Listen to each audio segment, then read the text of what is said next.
captive standing in front of you. What would you do? And the emperor says, I would do evil. And Sultan Alparslan asks him, what do you think I will do to you? And the emperor mentions, breaks down three alternatives. You either will kill me, or you will display me in Islamic countries, or you will forgive me, even if it's a low chance.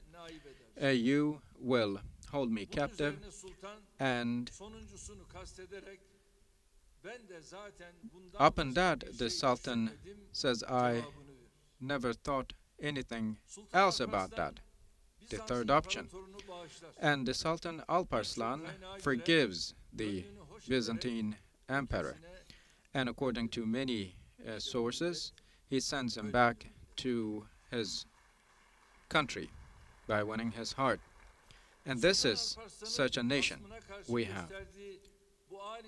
This generosity that Sultan Alparslan showed to his opponent indeed became a tradition transferred from the Seljuks to the Ottoman Empire and to our modern country. And the same attitude was exhibited by Fatih Sultan Mehmed in Istanbul, because in our culture, what's essential is not the soil, but winning hearts. Conquering hearts is more important than conquering cities or soil or land. When you win the hearts of people, the rest will follow. Distinguished ambassadors, the journey of our nation has been, in our opinion, a strong, resilient bridge built from the past running into the future. And we are struggling to carry this heritage, this legacy, over to the next generations. And with the strength we take domestically from within our country, we define and determine on our external politics. And we take the suggestion, the motto, make the human live so the state lives on. This is a principle, a milestone for us. And one of the milestones that we adhere to is to make sure that those countries and cities live on with their people. Last week, from the Somalia issue to the refugees, and all the way to many other crises that affect our country, we have shown an attitude which is based on principles of ethics and morality.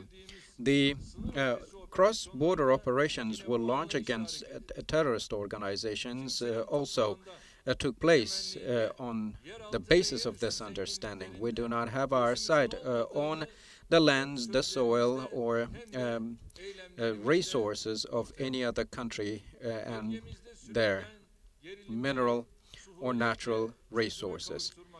To find solutions for the disputes ongoing in our region, we have taken many steps bilaterally and multilaterally. With the end of the occupation that was in Nagorno-Karabakh, a new window of opportunity opened for our region. In case Armenia makes use of that, we would also, we said.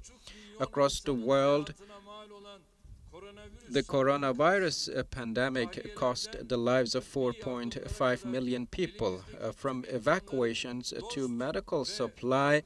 We have shared all our means at hand with our ally countries and our sisterly countries, and we have never avoided and refrained from that.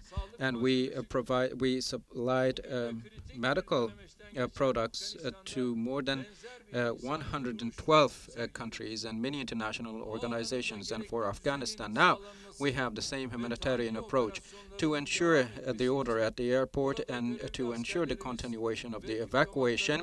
Our officials, soldiers, and diplomats are exerting extraordinary efforts. The citizens stranded in Afghanistan have been successfully evacuated under challenging conditions. International organizations and other countries' diplomatic relations, as well as diplomatic missions, continue for the evacuation of relevant countries' citizens, and we deliver our support to that. The steps that the international society will take about Afghanistan are vital.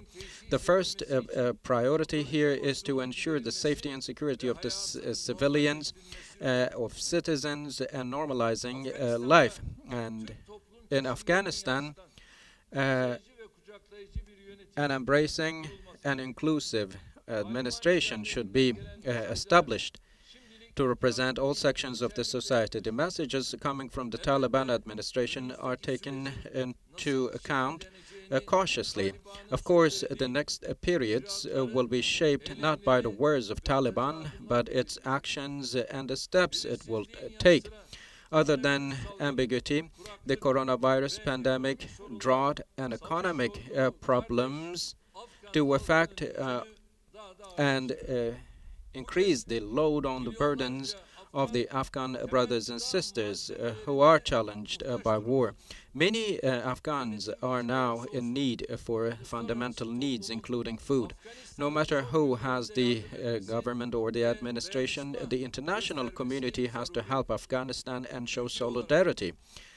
As Turkey, we deliver on what our brotherhood demands from us. Another dimension, on the other hand, is the ever-increasing irregular migration pressure. Currently, in a different status, more than 500 refugees are hosted by Turkey. And Turkey cannot bear another migration load coming from Afghanistan or some other places. However, I need to mention one more thing. Turkey has such an opposition party that they claim that 1.5 million Afghanis and Afghani refugees are in Turkey, but this is a lie. In our country, we have around 300,000 registered or unregistered Afghan refugees. To prevent another wave of migration, it is necessary to decrease the pressure of migration and to ensure the stability of Afghanistan. In this regard, Turkey is going to continue to be in close dialogue with all relevant parties in Afghanistan. Distinguished participants, the coronavirus pandemic recognizes no religion, race, color, or a language, and it showed the whole world that the whole humanity is a big family of 8.5 billion people. And the floods, wildfires, and earthquakes we have observed recently also do remind us all that our fates are one. And we are not exempt from the consequences of the climate change, and we have been experiencing that in many aspects. So many countries, starting with the developed countries, we are reminded again by these that we have responsibilities to shoulder and assume. And now we have seen that no country is exempt from such possible threats. Just like the pandemic, to solve the climate change related problems, it is an obligation for us all to strengthen the international community system, to ensure that the world we live in is transferred over to the next generations safely. It is now required for us all to recognize its liability.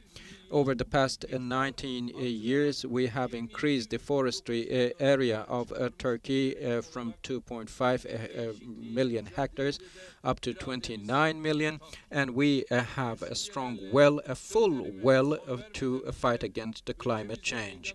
With these thoughts in mind, before I conclude, I would like to once again would like to thank to all countries who sent their assistance and sent their good wishes and messages. I would like to extend my gratitude personally and on behalf of my nation to them. We will never forget the solidarity that our friends showed. Uh, on this 950th anniversary of the Malazgirt victory, I once again would like to thank each and every one of you for being here and for sharing our excitement. I would like to convey my respect to each and every one of you once again. Thank you. Stay in health. Saygılarımızı arz ediyoruz efendim.